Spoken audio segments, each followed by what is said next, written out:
So what I did is I thought, what's more psychedelic than using the sitar?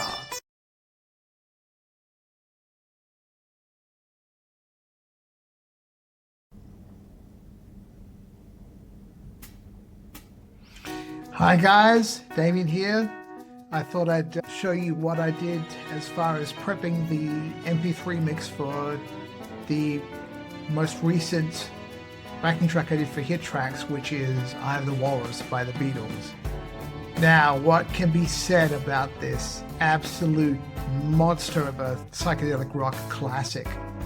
It was a lot of fun recreating it, from the bass line to the whirly to all the strings and their slides.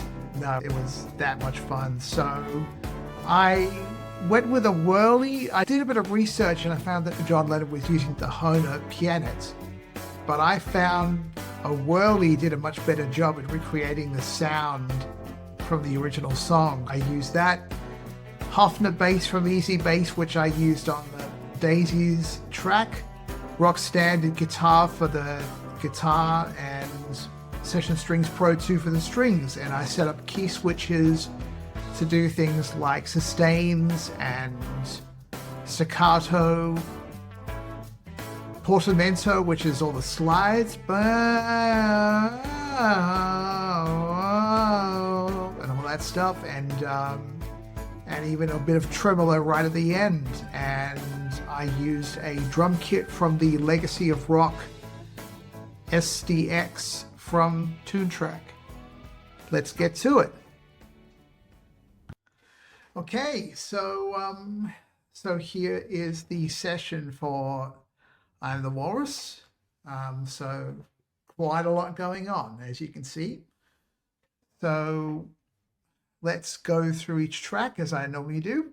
I did some research and found out that John Lennon was possibly using a pianet, electric piano keyboard, but I looked through my pianet presets in Keyscape and I much prefer actually using the whirly. There were some reports saying that he was using a whirly, or Wurlitzer as the full name is.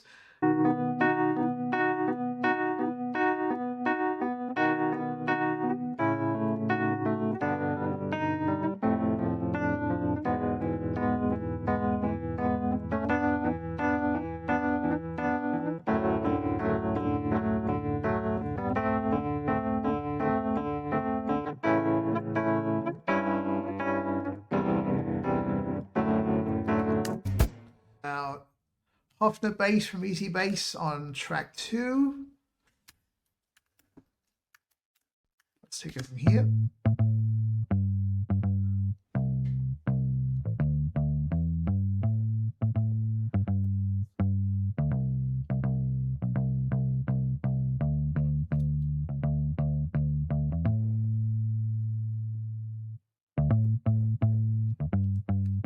So that's that. Next thing is we've got our clean guitar.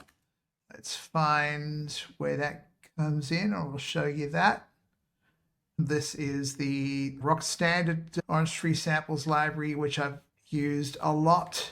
As I've said on the other videos, I rely on Orange Tree Samples libraries a lot. This is the Britpop hit, which obviously works well for what this song is. So bar 16, so we'll play a little bit of that.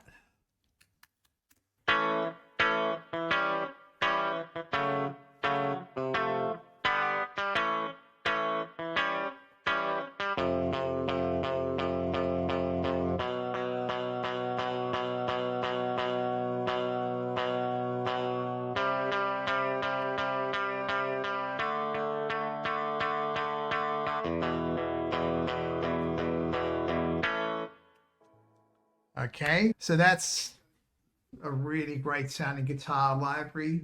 One really cool feature about all these libraries is it does some pretty clever scripting to simulate hammer-ons and pull-offs using the samples it has. So if I do a semitone up and and do a semitone down. So.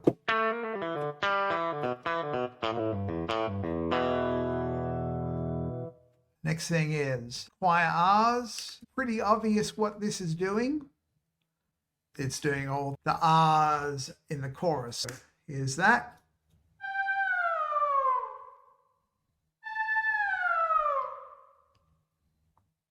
And what I did with that track is I actually changed the pitch bend range. Up here at the top, as I've explained in other videos, you've got this header track, this data MSB, all these events here, hold on. Okay, so this data MSB, so all these 5 events from here down to here, they're all to deal with bringing in this pitch bend change. So I've changed the pitch bend range from 2 semitones to 12 semitones. So that's a full octave. So that's how I'm getting that glissando. Next 2 tracks, I've used this audio modeling library. A really close friend of mine, shout out to Cam Bluff if you're watching, or Cam Ludick is his real name. He's a producer who I've worked with a lot, working on a lot of different things with different artists. And he put me onto this library of plugins by this developer called Audio Modeling. And they've developed this technique called SWAM. Now, I'm not sure what the SW stands for, but AM obviously is audio modeling. The trick with these libraries is there's no samples at all. It's all using physical modeling. For the past 2 to 3 years, I've been using audio modeling plugins whenever there's anything to do with horns, woodwinds, or strings in backing tracks, and this has been a treat. This is the French horn plugin, and the secret with this plugin is using either some kind of controller on your keyboard or even a pedal to do expression controller messages. And that's what controls the dynamics. So if I play this, that's at the top of the dynamics. So if I do a swell,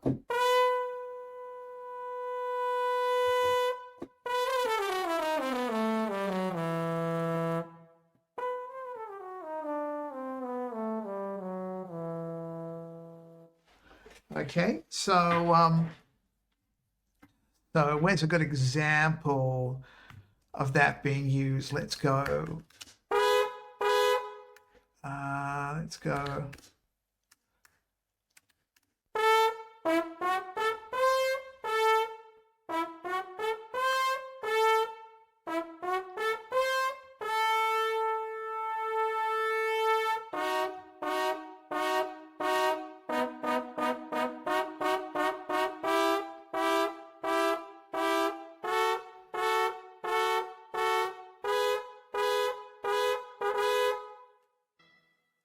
Okay, so that's the French horns.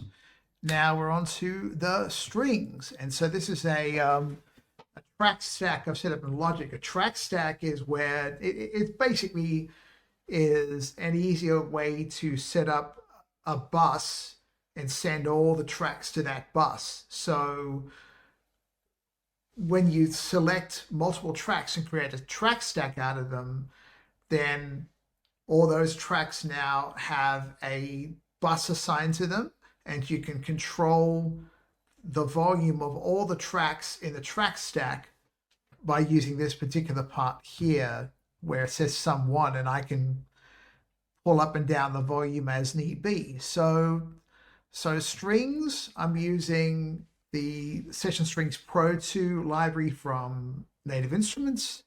Now I'll show you with this violins 1 track. What I'm doing here is I'm using the vintage strings preset, which gives it a bit of a vintage sheen with the sound, which is pretty close, I think, to what was achieved on the original. So now what I've got here is I have I've got several key switches here set to trigger different articulations. So you can see here C-1, that's right at the bottom of the keyboard. I've got an 88 note controller and I have to transpose everything down an octave so I can get to these key switches. It's a sustains articulation, but it does have a bit of a chunk, like a staccato kind of chunk at the start of it. So, playing really forcefully. Then staccato, which is obviously, as the name implies, portamento. So, think of the glide parameter on any synthesizer plugin, and you can change how slow the glide is or fast the glide is. I mean, obviously in this case, it's strings, so it's using some scripting to glide between the notes that I'm playing. So I'll show you that in a minute. And then tremolo, that's right at the end of the song on the very last chord. So if I go here,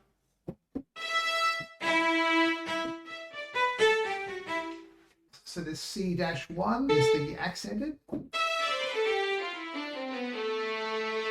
Then the next key up.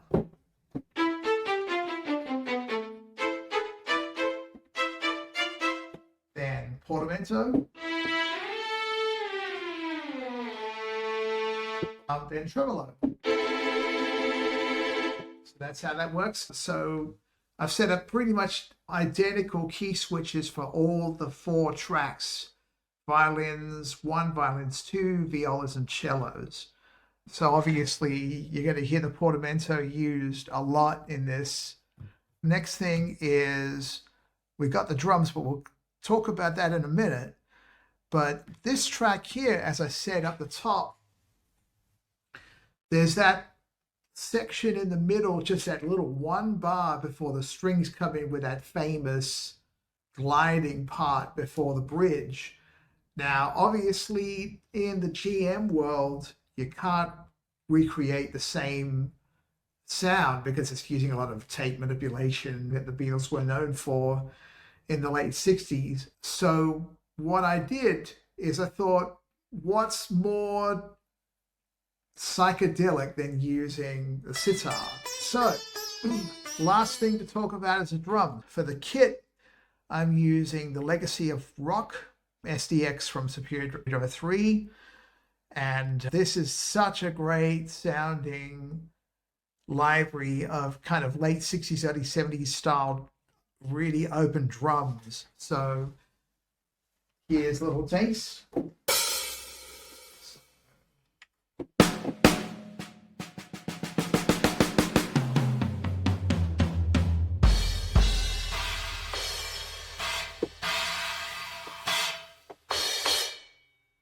I'm using this Latin percussion Easy X, also in Superior Driver 3, that I've shown you on previous videos. This is what's doing all the shaker and the tambourines. So I'll take a little further in. Shaker's pan to the left, tambourine's pan to the right. Okay, so now that we're in this particular part of the track, I'll talk about the ending. If the original track has a fade out, I always do an arranged ending. So whatever I feel is going to work for the song. Obviously, it depends on the type of song I'm working on, because it's a pretty hyper ending with all the oompa oompa, stick it up your jumper and all that kind of stuff. I thought, let's give it a big rock ending. So I'm going to play from here onwards.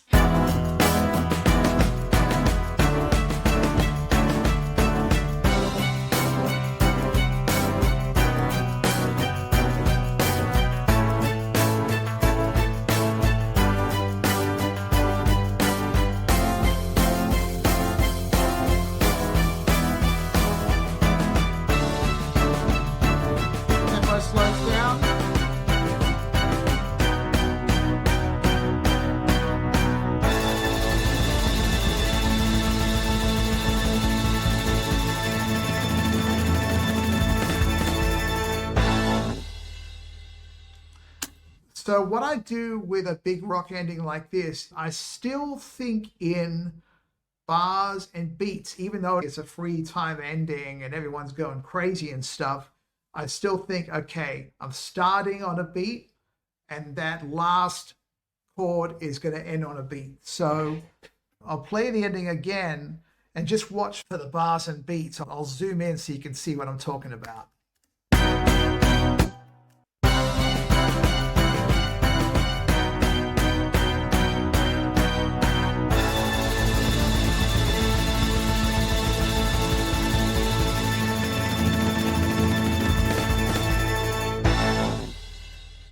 All right, so there it is, man.